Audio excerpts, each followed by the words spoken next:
Reseña verídica de la Revolución Filipina por don Emilio Aguinaldo Ifami, presidente de la República Filipina y la Revolución de 1896. España dominó las Islas Filipinas por más de 3 siglos y medio, durante los cuales abusos de la frailocracia y de la administración acabaron con la paciencia de los naturales, obligándoles en los días 26 al 31 de agosto de 1896, a sacudir tan pesado yugo. Iniciando la revolución, las provincias de Manila y Cavite en tan gloriosos días levantáronse Balintawak, Santa Mesa, Caloocan, Cahuit, Noveleta y San Francisco de Malabon, proclamando la independencia de Filipinas, seguidos, a los 5 días, por todos los demás pueblos de la provincia de Cavite, sin que para ello existiera concierto previo para ejecutar el movimiento, atraídos sin duda alguna por el noble ejemplo de aquellos. Por lo que toca a la provincia de Cavite, si bien se circularon órdenes de llamamiento por escrito firmadas por D. Agustín Rieta, D. Cándido Tirona, y por mí, tenientes de las tropas revolucionarias, sin embargo, no había seguridad de que fueran atendidas, ni recibidas siquiera, como en efecto, una de estas órdenes cayó en manos del español D. Fernando Parga, gobernador político-militar de la provincia, que dio cuenta al capitán general don Ramón Blanco y Arenas, quien ordenó a seguida combatir y atacar a los revolucionarios. La providencia, que había señalado sin duda la hora de la emancipación filipina, protegió a los revolucionarios, pues sólo así se explica que hombres armados de palos y guloc, sin disciplina ni organización, vencieran a fuerzas españolas de ejército regular, en los rudos combates de Bacor, Imus y Noveleta, hasta el extremo de arrebatarles numerosos fusiles, lo que obligó al general Blanco a suspender las operaciones y tratar de sofocar la revolución por la política de atracción, pretextando que no le gustaba hacer carnicería en los filipinos. El gobierno de Madrid, no aprobando esta clase de política del general Blanco, envió al teniente general don Camilo Polavieja para relevarle del cargo, mandando al propio tiempo tropas regulares de españoles peninsulares. Polavieja, con 16.000 hombres armados de Mauser y una batería de cañones, atacó a los revolucionarios con energía. Apenas reconquistó la mitad de la provincia de Cavite, y habiéndose enfermado, dimitió el cargo en abril de 1897, relevado de Camilo Polavieja por el capitán general de Fernando Primo de Rivera. Este anciano guerrero persiguió en persona a los revolucionarios con tanta firmeza como humanidad, logrando reconquistar toda la provincia de Cavite y arrojando a los rebeldes a las montañas entonces entemisreales en la abrupta y desconocida sierra de Biak-Nabato, donde establecí el gobierno republicano de Filipinas. A fines de mayo de 1897, el Tratado de Paz de Biak-Nabato. Don Pedro Alejandro Paterno estuvo varias veces en Biak-Nabato a proponer la paz, que después de 5 meses y largas deliberaciones, quedó concertada y firmada en 14 de diciembre de dicho año 1897, bajo las bases siguientes. 1. A que era yo libre de vivir en el extranjero con los compañeros que quisieran seguirme, y habiendo fijado la residencia en Hong Kong, en cuyo punto debería hacerse la entrega de los 800,000 pesos de indemnización, en 3 plazos 400,000 a la recepción de todas las armas que había en Biak-Nabato, 200,000 cuando llegaran a 800 las armas rendidas y los últimos 200,000 pesos al completarse a 1,000 el número total de las mismas, y después de cantado el Te Deum en la Catedral de Manila, en acción de gracias. La segunda quincena de febrero se fijó como tiempo máximo para la entrega de las armas. 2. El dinero sería todo entregado a mi persona, entendiéndome con entera libertad con mis compañeros y demás revolucionarios. 3. Antes de evacuarse Biak-Nabato por los revolucionarios filipinos, el capitán general señor Primo de Rivera me enviaría 2 generales del ejército español, que permanecerán en rehenes hasta que yo y mis compañeros llegásemos a Hong Kong, y se recibiera el primer plazo de indemnización, o sean los 400,000 pesos. 4. También se convino suprimir las corporaciones religiosas de las islas y establecer la autonomía en el orden político y administrativo, aunque a petición del general Primo de Rivera. Estos extremos no se consignaron por escrito, alegando que era muy humillante hacerlo así para el gobierno español, cuyo cumplimiento por otra parte, garantizaba él con su honor de caballero y militar. El general Primo de Rivera entregó el primer plazo de 400,000 pesos mientras aún permanecían los dos generales en rehenes. Nosotros, los revolucionarios, cumplimos por nuestra parte con la entrega de armas, que pasaron de 1,000, como consta a todo el mundo por haberse publicado la noticia en los periódicos de Manila, pero el citado capitán general dejó de cumplir los demás plazos, la supresión de frailes y las reformas convenidas, no obstante haberse cantado el Te Deum, lo que causó profunda tristeza a mí y a mis compañeros. Tristeza que se convirtió en desesperación al recibirse la carta del teniente coronel de Miguel Primo de Rivera, sobrino de dicho general y su secretario particular, avisándome que mis compañeros y yo no podríamos ya volver a Manila. Es justo este proceder del representante del gobierno de España. Contesten las conciencias honradas. 3 negociaciones. No hube de permanecer con mis compañeros por mucho tiempo bajo el peso de tan crítica situación, porque en el mes de marzo del referido año 1898 se me presentó un judío a nombre del comandante del buque de guerra norteamericano Petrel, solicitando conferencia por encargo del almirante Dewey. Celebráronse varias con el citado comandante en las noches del 16 de marzo al 6 de abril, quien solicitando de mí volviera a Filipinas para reanudar la guerra de la independencia contra los españoles, ofrecióme la ayuda de los Estados Unidos, caso de declararse la guerra entre esta nación y España. Pregunté entonces al comandante del Petrel lo que Estados Unidos concedería a Filipinas, a lo que dicho comandante contestó que Estados Unidos era nación grande y rica, y no necesitaba colonias en su vista. Manifesté al comandante la conveniencia de extender por escrito lo convenido, a lo que contestó que así lo haría presente al almirante Dewey. Estas conferencias quedaron interrumpidas por haber, el 5 de abril, recibido cartas de Isabel Artacho y de su abogado, reclamándome 200,000 pesos de la indemnización, parte que le correspondía percibir como secretario del Interior que había sido en el gobierno filipino de Diak Navato,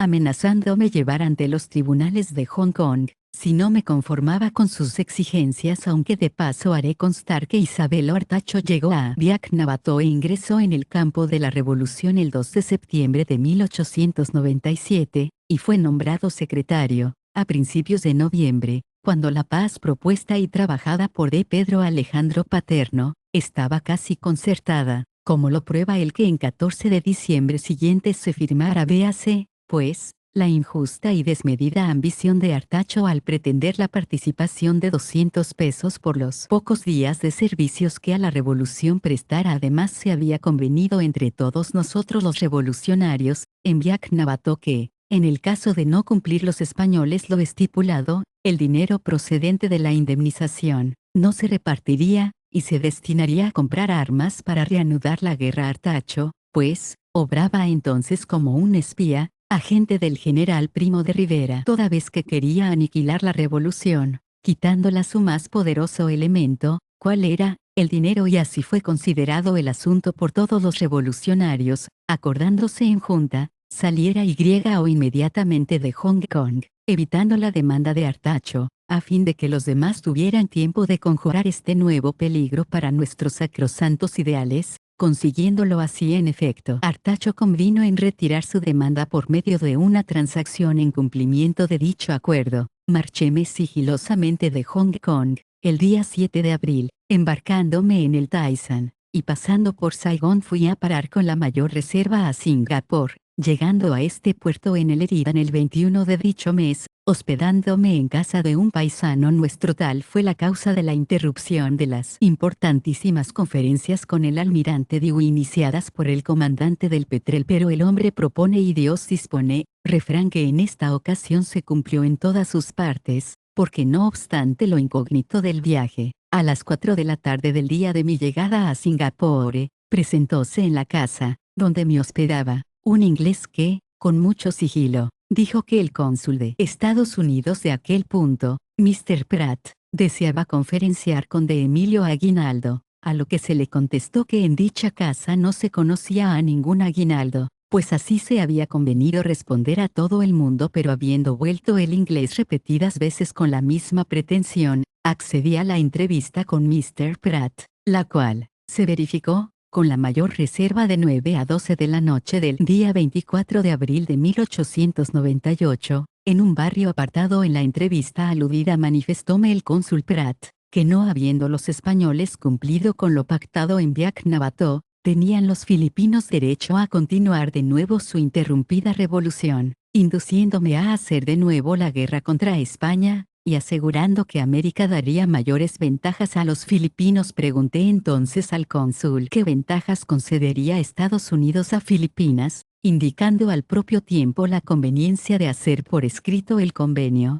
a lo que el cónsul contestó que telegráficamente daría cuenta sobre el particular a Mr. Dewey, que era jefe de la expedición para Filipinas, y tenía amplias facultades del presidente McKinley. Al día siguiente, entre 10 y 12 de la mañana, se reanudó la conferencia, manifestando el cónsul Mr. Pratt que el almirante había contestado acerca de mis deseos que, Estados Unidos por lo menos reconocería la independencia de Filipinas bajo protectorado naval y que no había necesidad de documentar este convenio, porque las palabras del almirante y del cónsul americano eran sagradas y se cumplirían, no siendo semejantes a las de los españoles, añadiendo por último que, el gobierno de Norteamérica era un gobierno muy honrado, muy justo y muy poderoso, deseoso de aprovechar tan providencial ocasión para regresar a mi país y reanudar la santa empresa de la independencia del pueblo filipino. Presté entero crédito a las solemnes promesas del cónsul americano, y le contesté que podía desde luego contar con mi cooperación de levantar en masa al pueblo filipino con tal de que llegara a Filipinas con armas, ofreciendo hacer todo cuanto pudiera para rendir a los españoles,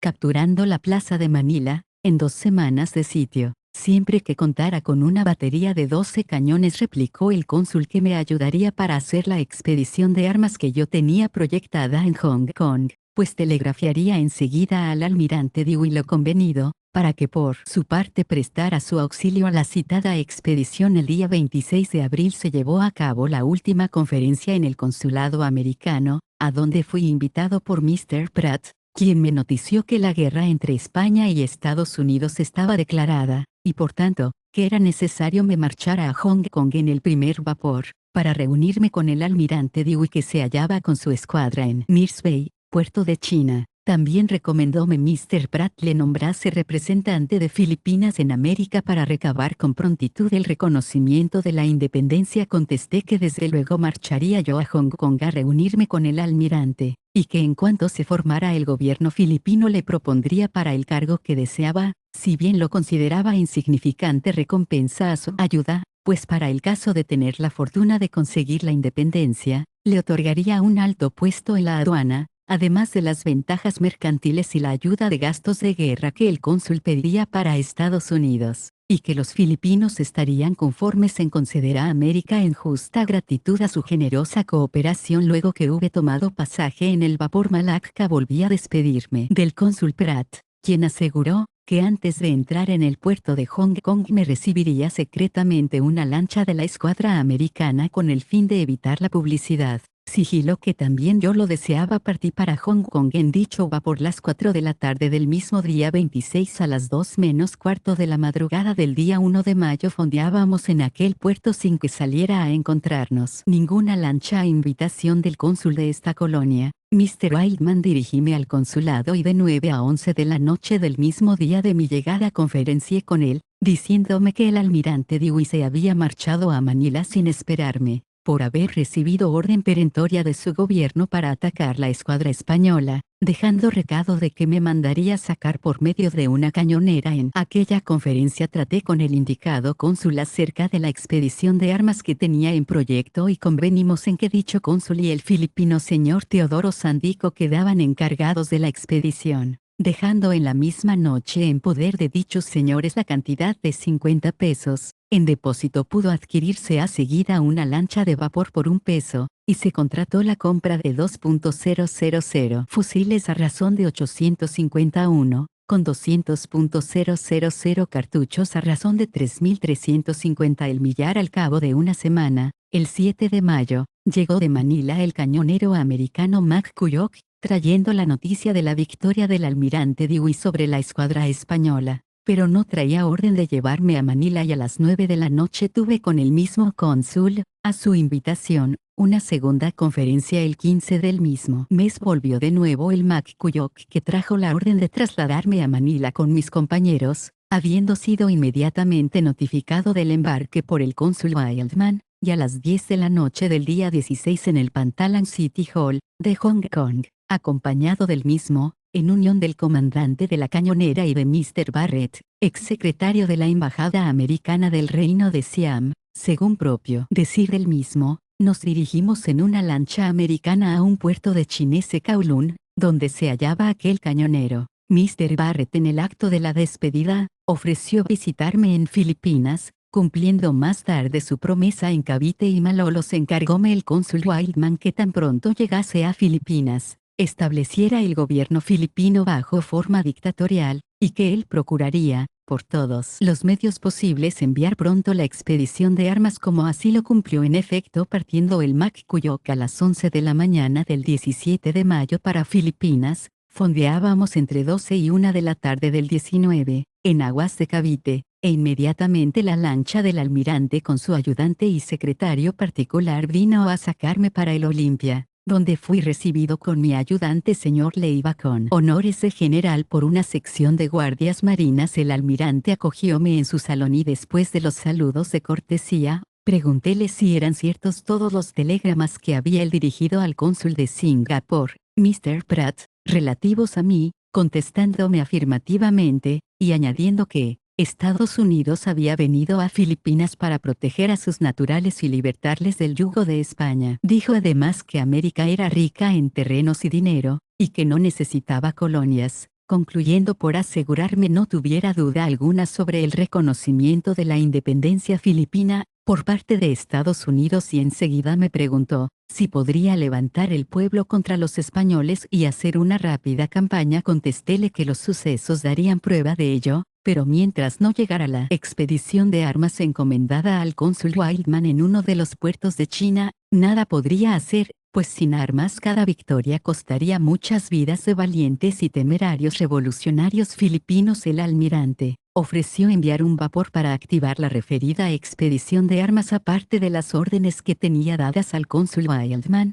poniendo inmediatamente a mi disposición todos los cañones que había en los buques de la escuadra española y 62 fusiles Mauser con muchas municiones, que estaban en el Petrel procedentes de la isla del Corregidor. Expreséle entonces mi profundo reconocimiento por la generosa ayuda que Estados Unidos dispensaba al pueblo filipino, así como mi admiración a las grandezas y bondad del pueblo americano. Le expuse también que antes de salir de Hong Kong, la colonia filipina había celebrado una junta en que se deliberó y discutió la posibilidad de que, después de vencer a los españoles, los filipinos tuvieran una guerra con los americanos por negarse a reconocer nuestra independencia, seguros de vencer por hallarnos cansados y pobres de municiones gastadas en la guerra contra los españoles. Suplicándole dispensase mi franqueza, el almirante contestó que se alegraba de mi sinceridad, y creía que así, filipinos y americanos debíamos tratarnos como aliados y amigos, exponiendo con claridad todas las dudas para la más fácil inteligencia entre ambas partes, añadiendo que, según tenía manifestado, Estados Unidos reconocería la independencia del pueblo filipino, garantida por la honrada palabra de los americanos, de mayor eficacia que los documentos que pueden quedar incumplidos,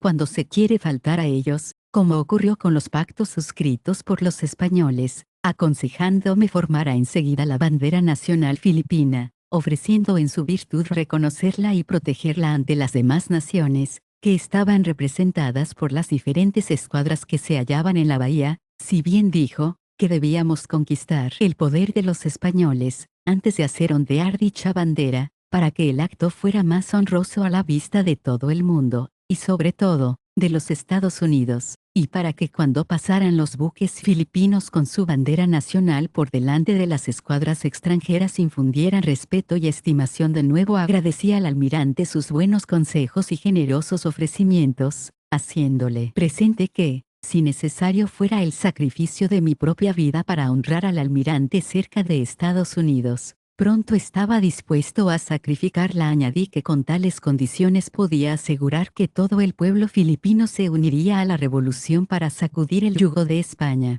no siendo de extrañar que algunos pocos estuvieran aún de su parte por falta de armas, o por conveniencias personales. Así concluyó esta primera conferencia con el almirante Dewey, a quien anuncié que residiría en la comandancia de Marina del Arsenal de Cavite y la revolución de 1898 volvía al McCulloch para ordenar la descarga del equipaje y efectos de guerra que traía, habiendo tenido ocasión de encontrar en aquellas aguas de Cavite a varios revolucionarios de Batán, a quienes entregué 2 pliegos que contenían órdenes de levantamiento para la citada provincia y la de Zambales antes de fondear en el arsenal. Encontré también varias bancas llenas de revolucionarios de Cavite, mi pueblo natal, los cuales me manifestaron que hacía 2 semanas esperaban mi llegada, anunciada por los mismos americanos. No poca alegría sentí al ver a mis paisanos y parientes, antiguos compañeros de la temeraria campaña del 96 al 97. Aproveché aquella primera ocasión, pisando apenas la comandancia de Marina en el arsenal a las 4 de la tarde,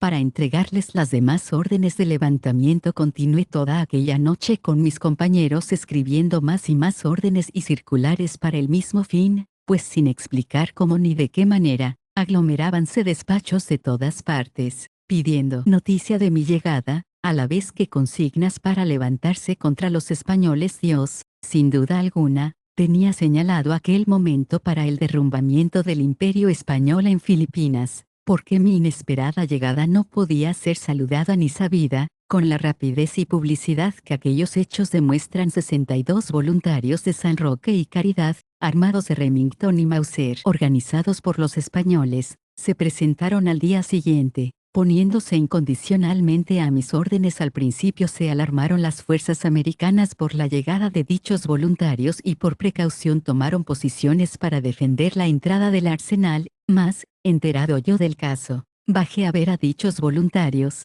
transmitiéndoles órdenes de guardar el puesto de Dalajican, al objeto de impedir la entrada de las tropas españolas, que, según recientes noticias, así lo intentaban. Sabedores los americanos de lo ocurrido, se tranquilizaron, y dando la consigna correspondiente a toda la tropa americana, se ordenó al comandante del Petrel para que me fueran entregados los 62 fusiles y municiones ofrecidos por el almirante, como así, en efecto, se llevó a cabo, pues al poco tiempo, a eso de las 10 del día, las lanchas del Petrel traían y desembarcaban en el dique del arsenal el referido armamento, que fue enseguida distribuido a los presentados, que por millares acudían pidiendo un puesto en las filas de la revolución y un fusil para ir a las avanzadas. En la noche de aquel día, 20 de mayo, se me presentó el antiguo jefe revolucionario, señor Luciano San Miguel, hoy general de brigada, a recibir órdenes, que le fueron dadas, para el levantamiento, de las provincias de Manila, Laguna, Batangas, Tayabas, Bulacan, Morong, Pampanga, Tarlac, Nueva Écija y otras del norte de Luzón, saliendo aquella misma noche, el señor San Miguel a ejecutarlas los días 21, 22, 23 y demás del propio mes. Hubo un continuado desfile de revolucionarios presentados para tomar parte en el movimiento, de tal modo, que tuve necesidad de salir del arsenal y pasar a otra casa del mismo Cavite, para dejar tranquilos a los marinos que guarnecían aquel establecimiento. B chica. El gobierno dictatorial. El día 24 se estableció el gobierno dictatorial, circulándose la 1 a proclama, que suscribí. Como jefe del citado gobierno. De este documento se entregaron ejemplares al almirante Dewey, y por su mediación, a los cónsules extranjeros residentes en Manila. No obstante la incomunicación en que nos hallábamos con dicha ciudad, a los pocos días, se trasladó el gobierno dictatorial a la casa que fue gobierno civil de los españoles en Cavite, porque la aglomeración de personas que de todas partes acudían, hacía estrecha la primera que se tomó de un particular, y en esta fue donde recibí la grata noticia de la llegada de la expedición de armas, que fueron desembarcadas en el mismo dique del arsenal a la vista del cañonero Petrel, siendo 1.999 el número de rifles, y 200.000 el de municiones con otros armamentos particulares. Inmediatamente envié una comisión a dar gracias al almirante Dewey por la pronta llegada de la expedición, merced a sus gestiones, participándole a la vez, que se había fijado el día 31 del citado mes de mayo, para comenzar las operaciones. El almirante envió a su secretario para felicitarme, así como a mi gobierno, por la animación y actividad que se notaban a favor de la campaña, manifestándome al propio tiempo que entendía muy próximo el día fijado para empezar el levantamiento, y que debía transferirlo para otro más lejano en el que las tropas revolucionarias estuvieran mejor organizadas. Le contesté por dicho secretario, que podía estar tranquilo el señor almirante, porque estaba todo preparado, y los filipinos tenían muchas ansias de sacudir y librarse del yugo de los españoles, y esto suplía la disciplina, como lo justificaría el tiempo. Agradeciendo, no obstante, sus buenos consejos, ordené enseguida la distribución a varias provincias de las armas recibidas, destinando algunas para los revolucionarios de Cawit, que fueron introducidas en la noche del 27 de mayo, en el barrio Alapangri. Y los primeros triunfos al día siguiente, 28 de mayo de 1898, y a la hora de entregarse las armas a los de Cawit en el citado barrio, presentóse una columna de más de 270 soldados españoles de infantería marina, enviados por el general español señor Peña en persecución de dichas armas. Allí fue donde se entabló el primer combate de la Revolución Filipina de 1898, que podemos llamar la continuación de la campaña de 1896 a 97. Combate que duró desde las 10 del día hasta las 3 de la tarde, en que por falta de municiones se rindieron los españoles con todas sus armas a los revolucionarios filipinos, que entraron en Cavite con los prisioneros, cuya gloriosa ocasión aproveché para sacar a luz y hacer ondear la bandera nacional, que fue saludada por un inmenso gentío, con aclamaciones de delirante alegría y grandes vivas a Filipinas independiente y a la generosa nación de los Estados Unidos, habiendo presenciado el acto varios oficiales y marinos de la escuadra americana, que demostraron claramente sus simpatías por la causa de los filipinos, tomando parte en su natural júbilo. Este glorioso triunfo fue el preludio de continuadas victorias, pues llegado el día 31 de mayo, fecha fijada para el alzamiento general, Filipinas entera se levantó como un solo hombre, a sacudir el poder de España. El segundo triunfo se realizó en Binacayan, en el sitio llamado Polvoreng, donde fue atacado por los revolucionarios, el destacamento español, compuesto de unos 250 hombres, rindiéndose a las pocas horas por falta de municiones. De nuevo tomé ocasión de esta victoriosa jornada para hacer ondear nuestra bandera nacional en los altos del cuartel del Polvorín, que se halla a orillas del mar, a fin de que la santa enseña de nuestra libertad e independencia fuese vista y contemplada por todos los buques de guerra, que, representando todas las naciones más grandes y civilizadas del mundo, se hallaban congregadas en la bahía, observando los acontecimientos providenciales que se verificaban en Filipinas. Después de más de 300 años de dominación española, apenas había transcurrido una hora cuando otra bandera nuestra se vio ondear en la torre de la iglesia de Bacor, que también se halla a orillas del mar, señal de nuevo triunfo de las tropas revolucionarias contra las fuerzas españolas que guarnecían dicho pueblo, compuestas de unos 300 hombres, los cuales por igual falta de municiones se rindieron al ejército revolucionario, y así la revolución marchó de triunfo en triunfo, justificando el pueblo filipino su poder y su resolución de librarse de todo yugo extranjero, para vivir independiente, tal como yo le había afirmado al almirante Dewey, por lo que este señor y los jefes y oficiales americanos felicitaron calurosamente a mí y al ejército filipino por los innegables triunfos, comprobados por el gran número de prisioneros que llegaban de todas partes de Luzón a Cavite 7. La bandera filipina. El día 1 de septiembre ordené que en todas las embarcaciones filipinas enarbolaran nuestro pabellón,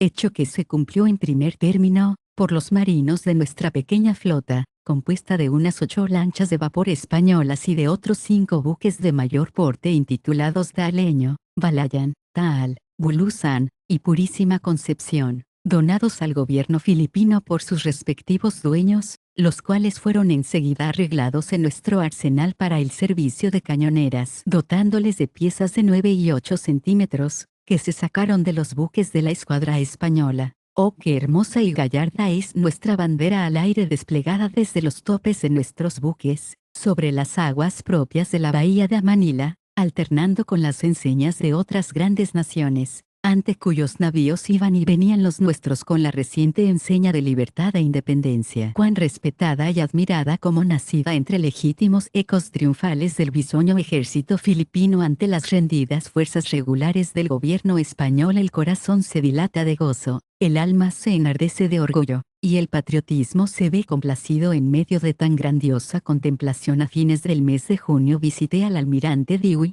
quien después de cumplimentarme por los rápidos triunfos de la Revolución Filipina, me manifestó que los almirantes alemán y francés habíanle preguntado por qué consentía a los filipinos usar bandera no reconocida en sus embarcaciones, y que a semejante interpelación había él contestado que con su conocimiento y consentimiento usaban los filipinos dicha bandera, aparte de que por su valor y resolución en la guerra contra los españoles merecían desde luego usar de dicho derecho. Prorrumpí entonces en muestras de vivo agradecimiento ante tan valiosa y decidida protección del almirante, y ordené inmediatamente que la flota filipina llevara tropas a las demás provincias de Luzón e Islas del Sur, para hacer la guerra contra los españoles que las guarnecían. 8. Expedición a Visayas. Hízose esta expedición con mucha suerte, regresando nuestros vapores sin novedad alguna después de dejar las tropas en los puntos convenidos, pero el Bulusan, que fue a Masbate para recoger la columna del coronel de Mariano Riego de Dios y trasladarla a Samar, fue visto por los cañoneros españoles Elcano y Uranus, atacándole el primero hasta el punto de hacerle zozobrar en aquellas aguas, no sin experimentar los vapores españoles daños de alguna consideración, causados por nuestras tropas. La tripulación del Bulusan se salvó afortunadamente, ganando la playa a nado. El vapor Compañía de Filipinas. Al poco tiempo se presentó en Cavite el vapor español Compañía de Filipinas, apresado por los revolucionarios en aguas de Apar, y inmediatamente fue artillado y despachado con tropas para Olongapo, pero hubo de darse orden a otro cañonero nuestro para que volviera a petición del almirante Dewey, a fin de resolver la reclamación del cónsul francés acerca de dicho vapor. Enterado el almirante de que el Compañía de Filipinas había sido apresado con bandera española, se abstuvo de entender en el asunto, remitiéndome la carta reclamación del cónsul francés, afirmando el almirante que él y sus fuerzas nada tenían que ver en el asunto. Así concluyó este incidente, que demuestra con claridad el reconocimiento y la protección que dispensaba el almirante Dewey a la Revolución Filipina. El Filipinas, que así se llamó desde entonces el vapor en cuestión, siguió en viaje a Olongapo, y a su vuelta llevó la expedición de tropas para libertar del poder de España las provincias del Valle de Gagayán y las Islas Batanes. Este vapor, que de nuevo cambió de nombre y que hoy se llama Luzón, se encuentra en el Río Grande de Cagayán, varado por haber sufrido avería en su máquina en todas las expediciones. Nuestros barcos antes de zarpar saludaban al Olimpia como buque insignia, cumpliendo así deberes de cortesía internacional, siendo contestados nuestros saludos con iguales demostraciones de amistad. La proclamación de la independencia. El gobierno dictatorial dispuso la proclamación de la independencia filipina en el pueblo de Cavite. Para el 12 de junio al efecto envié una comisión para dar conocimiento de ella al almirante, invitándole al propio tiempo para asistir al acto, que se verificó con toda solemnidad. El almirante mandó a su secretario para excusar su asistencia, alegando que era día de correo. A fines del mismo junio, el cañonero español Leite huyó para Manila, de los ríos de Macabebe, en donde estaba sitiado por fuerzas del general Torres, y llevaba parte de las tropas y voluntarios que mandaba el coronel filipino de Eugenio Blanco, pero habiendo sido visto por un crucero americano, se rindió voluntariamente. El almirante Dewey me entregó todos los prisioneros y todas las armas, menos el vapor, pero más tarde reclamó la devolución de los prisioneros. Después de la capitulación de Manila en 4 de julio llegó la primera expedición militar de Estados Unidos al mando del general Anderson, siendo alojados en el arsenal de Cavite poco antes de llegar esta expedición militar, y las que después vinieron con el general Merritt. El almirante Dewey envió a su secretario al gobierno dictatorial pidiéndome permiso para colocar las tropas americanas en Tambo y Maytubig,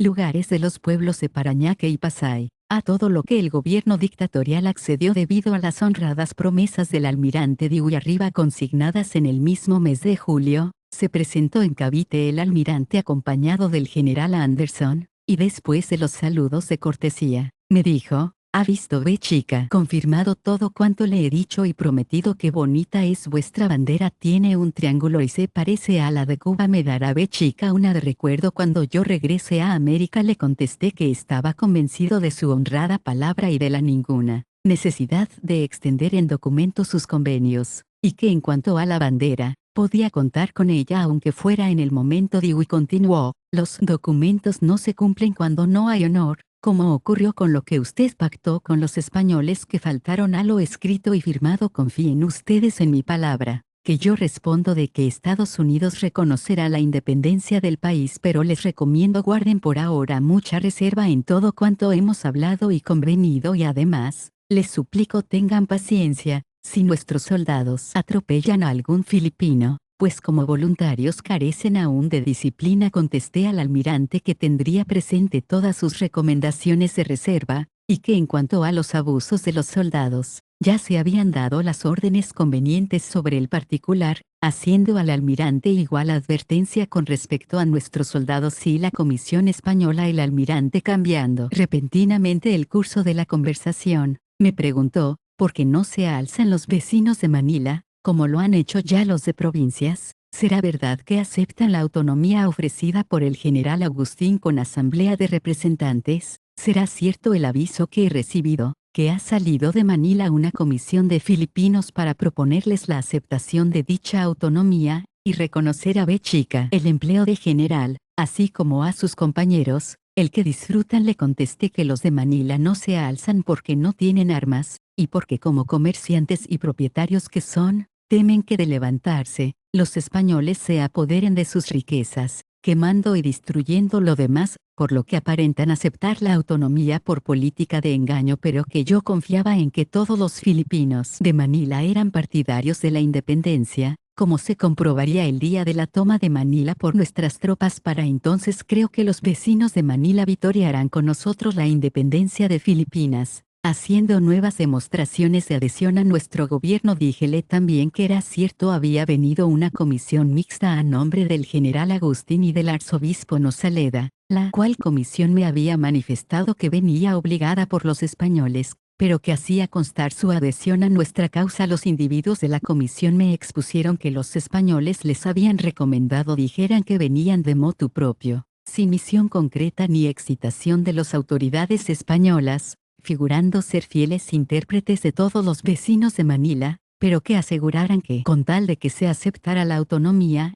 el general Agustín y el arzobispo Nosaleda me reconocerían el empleo de general y los de mis compañeros, dándome 1.000.000 de pesos, las indemnizaciones no percibidas del pacto de Biak-Navato, y un buen puesto con gran sueldo en la Asamblea de Representantes, promesas a las que los mismos comisionados no prestaban crédito, aunque algunos opinaban que debía recibirse el dinero para restarlo de la caja del gobierno español y como procedente de la contribución de los filipinos. Los comisionados concluyeron por asegurarme que ellos se alzarían en Manila, si se les proporcionaban armas, y que lo mejor que podía yo hacer era atacar Manila por los lugares que señalaban como puntos débiles, defendidos por destacamentos españoles fáciles de copar. Di las gracias a la comisión por su sinceridad y franqueza, y les dije, que se retiren tranquilos, haciendo presente a los que les habían mandado que no habían sido recibidos por falta de credencial, y que, aunque las hubieran tenido según lo habían visto y oído de otros revolucionarios, de Emilio Aguinaldo no aceptaría sus proposiciones de autonomía, porque el pueblo filipino tenía la suficiente ilustración para gobernarse por sí mismo y estaba cansado de ser martirizado por los abusos del poder extranjero, por lo que, no desea más que su independencia, y así los españoles podían prepararse para defender su soberanía, porque el ejército filipino les atacaría duramente y con constancia hasta tomar Manila. También encargué a los comisionados dijeran a Nosaleda, que abusaba mucho en el ejercicio de su elevado cargo, conducía contraria a los preceptos del sumo pontífice, que si no la enmendaba me vería, el día menos pensado, precisado a sacar a luz cosas que le llenarían de vergüenza, y que sabía que unido a Agustín habían comisionado a 4 alemanes y 5 franceses que disfrazados me asesinarían bajo la equivocada esperanza, sin duda, de que muerto yo, el pueblo filipino se sometería tranquilamente a la soberanía de España, error crasísimo, porque si hubiera sido asesinado, el pueblo filipino hubiera seguido con mayor calor la revolución, surgirían otros hombres como yo que vengaran mi muerte y por último, les recomendé a los comisionados que dijeran a los vecinos de Manila se ocuparan en sus industrias y comercios, pudiendo estar tranquilos con respecto al gobierno nuestro, cuya norma de conducta era la rectitud y justicia, pues no teníamos frailes que corrompan aquellas virtudes cívicas que el gobierno filipino procura ostentar ante los ojos de todas las naciones que trabajaran, pues, en sus negocios y no pensasen en salir de Manila para este campo, donde había escasez de recursos, y porque ya habrá demasiado gente que servía al gobierno y al ejército, si algo nos faltaba eran armas. La comisión me preguntó qué condiciones impondrían los Estados Unidos y qué ventajas darían al pueblo filipino, a lo que contesté que era difícil responder a la pregunta en vista del compromiso que tenía de callar los términos del convenio, concretándome a manifestarles se fijaran en los actos de soberanía que ejercía nuestro gobierno dictatorial, especialmente en las aguas de la bahía. Estas palabras hicieron mucha impresión en el almirante, hasta el extremo de interrumpir la traducción de mis palabras por el intérprete señor Leiva, y me interpeló diciendo, ¿por qué ha revelado B chica nuestro secreto? ¿Quiere decir que B chica no cumple con mi consigna y el silencio ofrecido? Le contesté que ninguna revelación había hecho del secreto referente a él y al cónsul. El almirante, dándome las gracias por mi reserva, se despidió en unión del general Anderson, no sin suplicar me suspendiera por entonces el ataque contra Manila, porque ellos estaban estudiando un plan para tomar con sus fuerzas intramuros, dejando la toma de los arrabales para las nuestras. Encargóme, sin embargo, que estudiara por mi parte otro plan para combinarlo con el suyo, con todo lo cual me conformé. Sí, nuevas tropas americanas. Al poco tiempo, llegaron tropas americanas y con ellas el general Merritt, presentándose al gobierno dictatorial el secretario del almirante con dos jefes para pedir que se les concediera ocupar nuestras trincheras de Maitubig, desde la playa hasta el Camino Real, donde se unirían en cordón con las tropas filipinas que ocupaban Pasay y Singalong, a lo que también accedí, debido a las solemnes promesas del repetido almirante y naturales esperanzas de ellas nacidas sobre el apoyo y reconocimiento de nuestra independencia. 10 días después de ocupado por las fuerzas americanas, Maitubig, sabedores de ello los españoles que estaban enfrente fortificados en el polvorín de San Antonio Abad,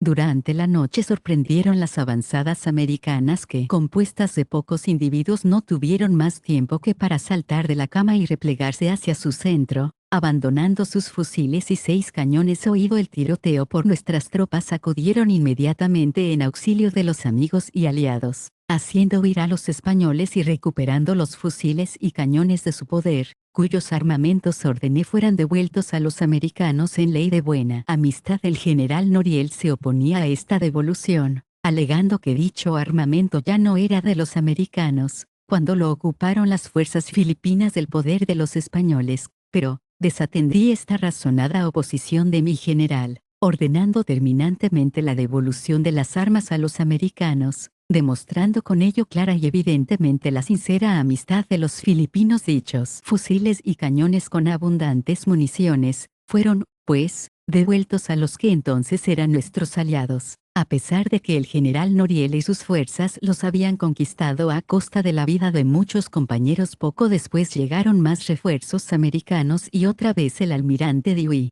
por medio de su secretario, interesó más trincheras para su ejército, alegando que eran ya cortas las que antes les había dado, concediéndoseles entonces su continuación hasta cerca de Pasay. El 13 de agosto llegó el día 13 de agosto en que noté un movimiento general de ataque contra Manila por parte de la escuadra americana y de las fuerzas de tierra que estaban al mando del general Anderson en Parañaque. Seguidamente ordené a mis tropas para que atacaran en todas las líneas, consiguiendo el general Pío del Pilar entrar por Sampaloc y atacar a las tropas españolas que defendían el puente colgante, las cuales se retiraron hacia el puente de España. La columna de nuestro general Gregorio H. del Pilar tomó los arrabales del Pretil, Tondo, Divisoria y Paseo de Azcárraga al norte de Manila, y la del general Noriel, por la parte de Pasay, tomó los arrabales de Singalong y Paco, siguiendo detrás la columna americana y flanqueando las fuerzas españolas que defendían la línea de ese Antonio Abad,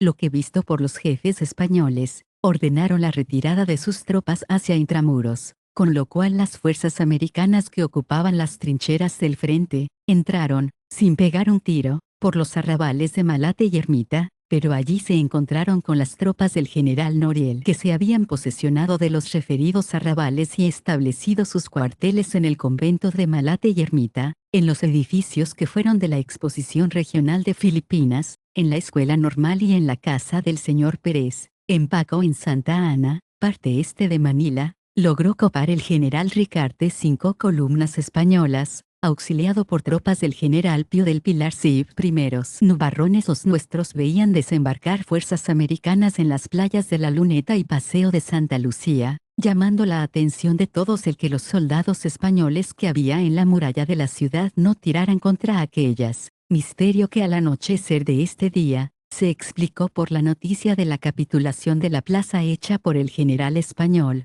señor Jaúdenes, al general americano Mr. Merritt, capitulación que se reservaron los generales americanos, con infracción de lo convenido con el almirante Dewey, sobre formación de planes para atacar y tomar Manila, juntos y en combinación los dos ejércitos, americano y filipino. Esta inexplicable conducta de los jefes americanos se hizo más evidente con los telegramas que el general Anderson en dicho día 13, me dirigió desde Maitubig, rogando que ordenara a nuestras tropas no entrasen en Manila, petición, que fue denegada, toda vez que era contraria a lo pactado y a los altos fines del gobierno revolucionario, que al tomarse el inmenso trabajo de sitiar Manila durante 2 meses y medio, sacrificando miles de vidas y millones de intereses materiales, no podía ser, seguramente, con otro objeto más que con el de capturar Manila y la guarnición española que defendía con firmeza y tenacidad la plaza. Pero el general Merritt, tenaz en su propósito, rogóme ya no por medio del almirante, sino por el del mayor Bell, retirase mis tropas de los arrabales, a fin de prevenir peligros y conflictos que son siempre de temer en una doble ocupación militar y evitar también en ello a las tropas americanas, el ridículo, ofreciendo en sus 3 escritos, negociar, después de realizados sus deseos, a lo que accedí, pero no de pronto y de una sola vez, sino haciendo retirar gradualmente a nuestras tropas, hasta llegar a los blockhouse, con objeto de que todos los habitantes de Manila fueran testigos de nuestros hechos militares, y de tan consecuente conducta con nuestros aliados americanos hasta entonces y hasta la fecha en que rompieron los americanos abiertamente las hostilidades contra nosotros, había abrigado en mi cima las más fundadas esperanzas de que los jefes americanos harían valer ante su gobierno los pactos celebrados verbalmente con el jefe de la Revolución Filipina, no obstante las señales en contrario que se notaban en su conducta, sobre todo, en la del almirante Dewey que, sin motivo alguno, un día del mes de octubre se incautó, de todos nuestros buques y lanchas enterado de tan extraño proceder, estando ya el gobierno revolucionario en Malolos, envió una comisión al general Otis para tratar del asunto, quien remitió y recomendó al almirante a nuestros comisionados, los cuales no fueron recibidos por el almirante. No obstante la recomendación del general Otis, a pesar de este proceder de los jefes americanos, tan contrario a todos los pactos y antecedentes arriba referidos, seguía observando con ellos la misma conducta amistosa, enviando una comisión que fue a despedirle al general Merritt, cuando su marcha para París, acto que al agradecer lo dicho general, tuvo la bondad de manifestar a nuestros comisionados, que defendería a los filipinos en los Estados Unidos. Asimismo envié al almirante Dewey un puñal con su vaina, todo de plata, y un bastón de caña finísima con puño de oro labrado por el mejor platero filipino, recuerdos de afecto y antigua amistad, que el almirante aceptó, consolando de esta manera y en cierto modo mi alma afligida y la de todos los filipinos que formaban el gobierno revolucionario, haciendo de nuevo renacer en el corazón de todos las halagüeñas esperanzas de un arreglo con el almirante Dewey. Chica esperanzas fallidas pero desvanecidas quedaron tales esperanzas, cuando se recibió la noticia de que Mr. Dewey había obrado y obraba así contra el gobierno revolucionario por orden del extremo Mr. McKinley, que sugestionado por el partido imperialista, había decidido anexionar las Filipinas, cediendo tal vez a la ambición de explotar las inmensas riquezas naturales que oculta nuestro virgen suelo. Esta noticia cayó como un rayo en el campo de la revolución. Unos maldecían la hora y el día de haber tratado verbalmente con los americanos, otros censuraban haber cedido los arrabales y los más optaban por enviar una comisión al general Otis para provocar declaraciones francas sobre la situación, formalizándose el Tratado de Amistad. Si Estados Unidos reconocía nuestra independencia, o se rompían en el acto las hostilidades, si se negaba a ello en tan grave situación, a todos aconsejaba moderación y prudencia, pues aún esperaba en la justicia y rectitud del Congreso de los Estados Unidos, que no aprobaría las tendencias del partido imperialista, y escucharía la voz del almirante Dewey, que, como alto representante de América en estas islas, concertó y pactó conmigo y el pueblo filipino el reconocimiento de nuestra independencia. No de otra manera, con efecto, se debe pensar en tan grave asunto, pues si América confió en el almirante Dewey el honor de sus armas en tan lejanas tierras, bien pudieron también los filipinos confiar en las honradas promesas de tan cumplido caballero como bravo marino, seguros de que el grande y noble pueblo americano no desautorizaría ni expondría al ridículo al ilustre vencedor de la escuadra española. Del mismo modo induce a hacer este juicio la circunstancia no menos evidente y notoria, de que los demás jefes americanos, que vinieron después de las sonadas victorias del almirante, los generales Merritt, Anderson y Otis, proclamaron al pueblo filipino que América no venía a conquistar territorios sino a librar a sus habitantes de la opresión de la soberanía española. Sería, por tanto, exponer también el honor de estos jefes al ridículo universal, si Estados Unidos, desautorizando su oficial y pública conducta, se anexionara las islas por conquista X o Y chica, y la Comisión Americana, con tan prudentes como bien fundadas reflexiones, conseguí calmar los ánimos de mis compañeros revolucionarios, a tiempo que vino la noticia oficial de que el gobierno de Washington, a moción del almirante Dewey, había dispuesto la venida de una comisión civil, que se entendería con los filipinos para llegar a un arreglo en el gobierno definitivo de las islas. La alegría y la satisfacción volvieron a renacer en el ánimo de todos los revolucionarios filipinos, y entonces dispuse el nombramiento de una comisión que recibiera a los comisionados americanos, al propio tiempo que daba orden estricta a todos, para que guardaran con los americanos la mejor armonía, tolerando y disimulando los abusos y atropellos de la soldadesca, pues no sería de buen electo para la comisión que se esperaba el que nos hallase desavenidos con las fuerzas de su nación. Pero los abusos de los americanos se hacían en muchos casos intolerables. En el mercado de arroceros, a pretexto de un juego, mataron a una mujer y un niño, produciendo la indignación de toda la multitud que llenaba el lugar. A mis ayudantes, que tenían pases para entrar en Manila armados y de uniforme, se les molestaba con repetidas detenciones en todos los cuerpos de guardia donde transitaban, viéndose claramente la intención de provocarles con el ridículo público. Y mientras estas molestias se hacían con los nuestros, los jefes y oficiales americanos que entraban en nuestro campo eran atendidos y agasajados en la calle de Lacoste. Un vigilante americano mató de un tiro a un chiquillo de 7 años, por haberle quitado a un chino un plátano. Los registros en las casas menudeaban como en tiempo de los españoles, y las avanzadas de las fuerzas americanas invadían nuestras líneas, provocando a nuestros centinelas. En fin, sería darle a este escrito una extensión desmedida si yo continuara relatando uno a uno los abusos y atropellos cometidos por la soldadesca americana en aquellos días de ansiedad general. Parecían mandados, o por lo menos oficialmente tolerados, los abusos con intención evidente de provocarnos a la lucha. Los ánimos estaban muy excitados, pero el gobierno filipino, que había asumido la responsabilidad de los actos de su pueblo, con prudentes órdenes continuadamente repetidas procuraba conservar la paz, aconsejando a todos los atropellados paciencia y cordura hasta la llegada de la Comisión Civil. Vi actos impolíticos en tan apurada como crítica situación, y antes de que llegara la ansiada Comisión Civil americana, se le ocurre al general Otis, gobernador militar de las fuerzas americanas, llevar a efecto 2 actos, a cual más impolíticos. 1. La orden de requisar las oficinas de nuestro telégrafo en la calle de Sagunto, en Tondo, embargando los aparatos y deteniendo al oficial señor Reina en la Fuerza de Santiago, bajo el pretexto de que conspiraba contra los americanos. cómo y por qué conspiraba el señor Reina. No hubiera bastado al gobierno filipino haber dado la orden de atacar,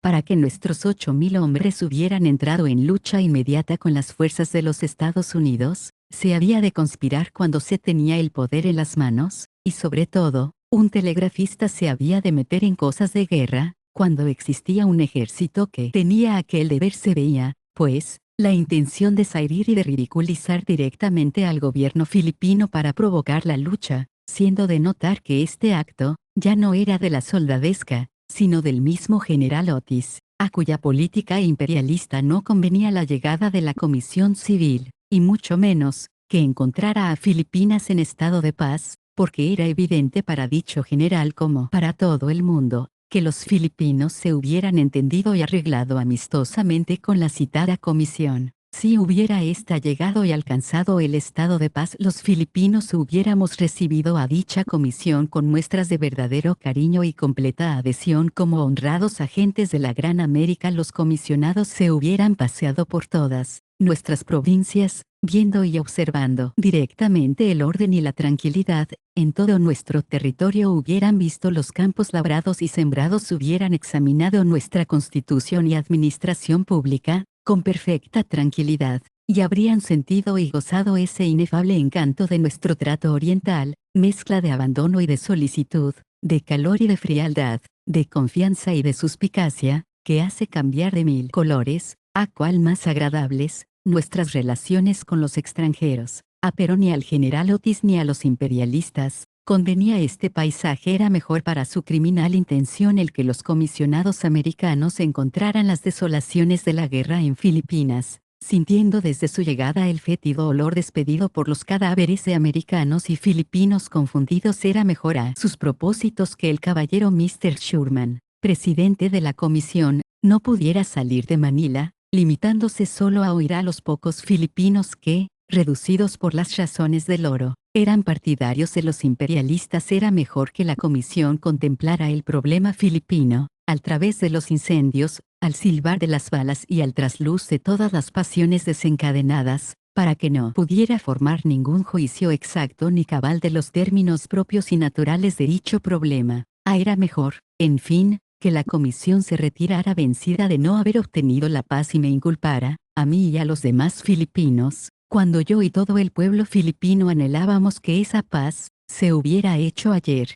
antes que hoy, pero paz digna y honrosa para Estados Unidos y la República Filipina, a fin de que fuera sincera y perpetua. El otro acto impolítico cometido por el general Otis fue la publicación de la proclama del 4 de enero, estableciendo a nombre del presidente Mr. McKinley la soberanía de América en estas islas, con amenazas de ruina, muerte y desolación a todo el que no la reconociera. Yo, Emilio Aguinaldo, humilde servidor de todos, pero presidente de la República Filipina, encargado, por tanto, de velar por las libertades y la independencia del pueblo que me ha elegido para aquel elevado y espinoso cargo, desconfío por primera vez del honor de los americanos, comprendiendo desde luego que esta proclama del general Otis había rebasado los límites de toda prudencia, y que no había más remedio que rechazar con las armas tan injusto como inesperado proceder del jefe de un ejército amigo. Protesté, pues, contra dicha proclama, amenazando también con romper inmediatamente las hostilidades, pues el pueblo entero clamaba traición, diciendo con fundamento que la anunciada comisión civil pedida por el almirante Dewey era una farsa y que lo que había pretendido el general Otis era entretenernos para traer refuerzos y más refuerzos de los Estados Unidos, con objeto de aplastar de un solo golpe nuestro novel y mal armado ejército. Pero el general Otis actuó por primera vez de diplomático, y me escribió, por conducto de su secretario Mr. Carman, una carta, invitando al gobierno filipino a que enviara una comisión para entenderse con otra de americanos, sobre un arreglo amistoso entre ambas partes, y aunque no confiaba en la sinceridad de los amistosos propósitos de dicho general, cuya decidida intención de impedir que la comisión alcanzara el estado de paz, era ya probada, accedí, sin embargo, a la citada invitación, tanto porque la vi oficialmente confirmada en orden de 9 de enero, dada por el indicado general, como para demostrar ante el mundo mis evidentes deseos de conservar la paz y amistad con los Estados Unidos, solemnemente pactados con el almirante Dewey. 18. La Comisión Mixta. Celebráronse en Manila las conferencias de la Comisión Mixta de Americanos y Filipinos. Desde el día 11 al 31 de dicho mes de enero, los últimos manifestaron con claridad los deseos en nuestro pueblo de ser reconocidos como nación independiente. También expusieron con franqueza las quejas del pueblo filipino contra los abusos y atropellos de la soldadesca, siendo escuchados atenta y benévolamente por los comisionados americanos. Estos contestaron que ellos carecían de facultades para reconocer el gobierno filipino, concretando su misión a la de oír, recoger las fórmulas de la voluntad de nuestro pueblo para transmitirlas fielmente al gobierno de Washington, quien solamente podía decidir, en definitiva, del asunto, concluyendo así estas conferencias en la mejor armonía, augurando mejores y más definitivos días de paz para la fecha en que contestara Mr. McKinley a los telegramas del general Otis, transcribiendo nuestros deseos con recomendaciones favorables, según se dijo, por los comisionados americanos, sin ruptura de hostilidades. Y cuando yo, el gobierno, el Congreso y el pueblo entero esperábamos tan deseada contestación, entregándose la mayor parte a las más halagüeñas impresiones, vino el fatal día 4 de febrero, en cuya noche las fuerzas americanas atacaron de repente todas nuestras líneas, que estaban por cierto casi abandonadas, porque como sábado, víspera de fiesta, nuestros generales y algunos jefes de los más caracterizados habían pedido licencia para retirarse al lado de sus respectivas familias. El general don Pantaleón García fue el único que en tan crítico momento se encontraba en su puesto de Maipajo, norte de Manila, pues los generales Noriel, Rizal y Ricarte y los coroneles San Miguel, Calles y otros, estaban fuera, disfrutando de sus licencias. El general Otis, según informes verídicos, telegrafió a Washington que los filipinos habían agredido al ejército americano. El presidente McKinley leyó el telegrama ante el Senado, donde se debatió para su ratificación el Tratado de París de 10 de diciembre de 1898, en cuanto se refería a la anexión de las Filipinas, obteniendo por tan criminal medio la aprobación total del referido tratado, solamente por 3 votos, los cuales se dieron con la protesta de hacerlo, en consideración al estado de guerra en estas islas. Tan singular comedia no podría subsistir por mucho tiempo, porque los filipinos nunca podíamos ser los agresores de las fuerzas americanas, cuya amistad habíamos jurado, y en cuyo poder esperábamos hallar la protección necesaria para recabar de las otras potencias el reconocimiento oficial de nuestra independencia. La ofuscación de los primeros momentos fue grande, pero luego fue cediendo ante la luz de la verdad que arrojaban serenas y graves reflexiones cuando las personas sensatas repasaron los hechos de Mr. McKinley, enviando tropas y más tropas a Manila después de celebrado el armisticio y aún la paz con España, cuando reflexionaron que había ido retardando el envío de la Comisión Civil para ajustar con los filipinos el tratado amistoso,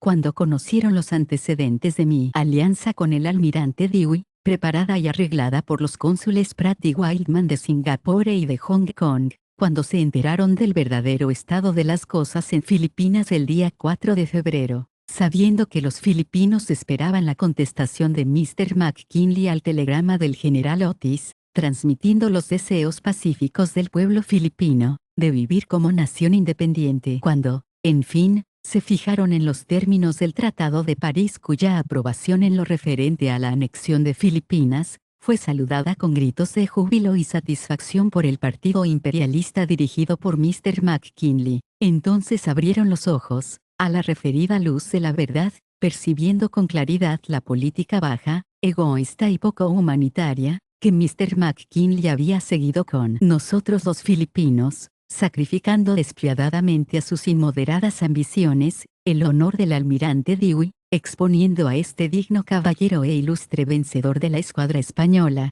al ridículo universal, pues no otra deducción se puede hacer del hecho de que, a mediados del mes de mayo de 1898, el McCulloch, vapor de guerra de los Estados Unidos, me trajera, con mis compañeros revolucionarios, de Hong Kong por orden del mencionado almirante, y este hoy dedicado a bombardear los puertos y poblados de la misma revolución, cuyo lema es la libertad y la independencia. Los hechos relatados son recientes, y deben retenerse aún frescos sus recuerdos, en la memoria de todos los que en mayo de 1898 admiraron el valor de los marinos del almirante Dewey, y los sentimientos humanitarios de este ilustre jefe, prestando apoyo visible a un pueblo oprimido para que fuera libre e independiente, no podrán seguramente cohonestar la presente inhumana guerra. Con aquellos elevados y honrados sentimientos pasaré por alto las crueldades con que desde el rompimiento de hostilidades trató el general Otis a los filipinos, fusilando sigilosamente a muchos que no quisieran firmar el escrito, pidiendo la autonomía. Nada diré de los abusos de fuerza que los soldados americanos cometieron contra inocentes e indefensos vecinos de Manila, fusilando a niños y mujeres por estar asomados a los balcones, allanando domicilios a medianoche, descerrajando arcas y aparadores, y llevándose dinero, alhajas y cuantos objetos de valor encontraban, rompiendo sillas, mesas y espejos que no se podían llevar, porque al fin y al cabo, son consecuencias de la guerra, aunque impropias de un ejército culto, pero lo que no pasaré por alto, es la inhumana conducta observada por dicho general con el ejército filipino, cuando para arreglar un tratado de paz con la Comisión Civil presidida por Mr. Sherman, envié por 3 veces mis mensajeros, pidiéndole suspensión de hostilidades. El general Otis negó a mis enviados tan justa como prudente petición, contestando, que no suspendría hostilidades mientras el ejército filipino no depusiera las armas, pues que, no merecía este ejército ninguna consideración de parte del general Otis y de las fuerzas americanas. Se habían olvidado ya de los importantes servicios que el ejército filipino prestó al americano, en la pasada guerra contra los españoles. Se había olvidado ya el general Otis del favor que el ejército filipino le dispensara, cediéndole a él y a sus fuerzas los arrabales y blockhaus que con tantos sacrificios se tomaron, porque imponía el general Otis para la paz, condición tan humillante a un ejército que juntamente con el americano había derramado su sangre y cuya bravura y heroísmo fueron celebrados por el almirante Dewey y otros jefes americanos. Esta inexplicable conducta del general Otis, evidentemente contraria a todas las leyes del derecho internacional y del honor militar, es la prueba más elocuente de su decidida intención de inutilizar la pacificadora misión de Mr. Sherman. ¿Qué paz puede concertarse al estruendo de los cañones y al silbido de las balas? ¿Qué procedimiento ha seguido y sigue el general Brooks en Cuba? No siguen hasta ahora armados los cubanos, sin embargo, de estarse tratando de la paz y del porvenir de aquella isla, y somos por ventura menos dignos que aquellos revolucionarios, de la libertad y de la independencia. Oh, amada Filipina, sin culpa a tus riquezas, a tu hermosura, la inmensa desgracia que pesa sobre tus fieles hijos, has despertado la ambición de los imperialistas y expansionistas del norte de América, y unos y otros han echado sus afiladas garras sobre tus entrañas. Madre amada, madre querida, estamos aquí para defender tu libertad e independencia. Hasta morir no queremos guerra, por el contrario, deseamos la paz, pero paz digna que no colore tus mejillas ni manche de vergüenza ni rubor tu frente, y te juramos y prometemos, que América con su poder y sus riquezas, podrá quizás aniquilarnos matando a todos, pero esclavizarnos, jamás no. ¿No es esta humillación el pacto que yo celebrara en Singapur con el cónsul americano Mr. Pratt? ¿No era tal el convenio que yo estipulara con Mr. Wildman, cónsul de Hong Kong? No es, en fin, la sumisión de mi amada patria a nuevo yugo extranjero,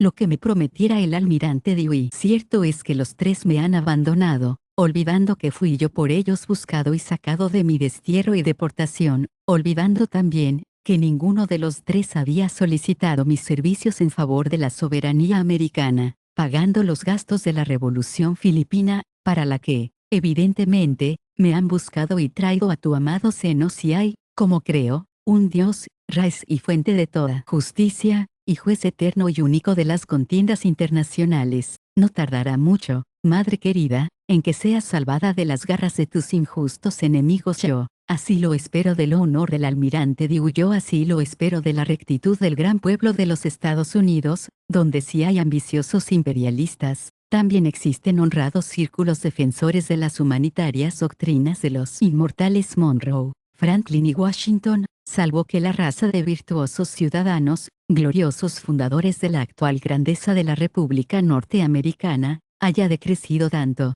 que su legítima y benéfica influencia esté supeditada por la poderosa ambición de los expansionistas, en cuyo desgraciado y último caso no es más dulce morir que nacer esclava, oh sensato pueblo americano. Honda es la admiración producida en todo el pueblo filipino y su noble ejército, por el valor de todos vuestros soldados y jefes débiles somos ante tan titánicos adalides de la ambiciosa política cesarista de vuestro actual gobierno. Para resistir a su valeroso empuje, escasos son vuestros elementos, pero continuaremos en esta lucha injusta, sangrienta y desigual, no por amor a la guerra, que la detestamos, sino por defender nuestros innegables derechos a la libertad e independencia, tan caramente conquistados, y nuestro territorio amenazado por las ambiciones de un partido que trata de sojuzgarnos. Sensible es la guerra, horror nos causa sus estragos. Infelices filipinos perecen en el fragor de los combates, dejando madres, viudas e hijos. ¿Podrá para Norteamérica pasar desapercibida las desgracias que ella nos acarrea? Pero lo que no consentirá indudablemente el pueblo norteamericano, es que continúen sacrificándose sus hijos, llorando madres, viudas e hijas, por el solo capricho de sostener una guerra contraria a sus honrosas tradiciones proclamadas por Washington y Jefferson. Volved, pues, pueblo norteamericano, por vuestras legendarias libertades, llevad la mano a vuestros corazones, y decidme, ¿os sería agradable que en el curso de los sucesos, Norteamérica se encontrara en la triste situación de un pueblo débil y oprimido, y Filipinas nación libre y poderosa, en guerra con vuestros opresores, solicitara vuestro auxilio, prometiéndoos libertar de tan pesado yugo, y después de vencer a su enemiga con vuestra ayuda, os sojuzgara, negándoos esa libertad? Pueblos civilizados, honrados habitantes de los Estados Unidos, a cuya elevada y recta consideración someto este mal pergeñado documento, ahí tenéis los hechos providenciales, que prepararon la injustamente combatida existencia de la actual República Filipina y de los que, aunque indigno, Dios me ha hecho el agente principal. La veracidad de los mismos descansa en mi palabra de presidente de esta República, y en el honor de todo un pueblo de 8 millones de almas, que hace más de 3 años lleva sacrificando vidas y haciendas de sus heroicos hijos por obtener el debido reconocimiento a sus naturales derechos de libertad e independencia. Y si me otorgareis el honor de recibir y de leer este escrito juzgarais luego con imparcialidad, declarando solemnemente de qué lado están la justicia y el derecho, os quedará eternamente agradecido vuestro respetuoso servidor. Nota del transcriptor. Parece que el documento original presenta la firma del autor.